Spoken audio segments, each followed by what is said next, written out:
ვინმეს ვეძე, ვინც შეიძლება ჩემ დიშვილს იცნობდა. მართლა? სტამბულისკენ გადავიდაო ამბობენ. და რა ქვია თქვენს დიშვილს? თავის თავს თეკლას ეცა. ტრანსებზე ბაზრობს რა იქიდან რომელიღაცაზე. ალბატონო, მე თან ცოტა თურქულიც ვიცი რა.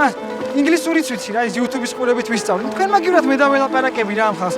Hello, how are you? How much? კარგი. კარგი მართლა? トランスジェンダーの名を探しにジョージアからイスタンブールへ Abi, uçurayım mı abi? Bildim. Come on.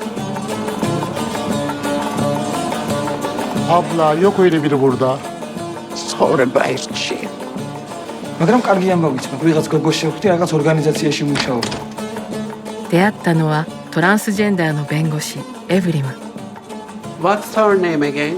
თეკლა. Tekla. Are you sure she wants to be found?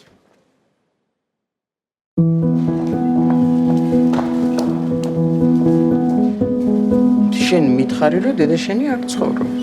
მე არ ამგონია თვითონაერთშია ეხლა მაგას. აბა ისე ხო არ მიმატოვებდა. ყოველდღე ხომ არ ხვდები თქვენისთანა ქართველებს. イスタンブールで描かれるすれ違いと巡り合い ეთქე. How is your heart? No, I like it. 言葉も文化も世代も超えて心が重なる მიდი გააგრძელე რა უნდა უთხრა. クロッシング心の交差点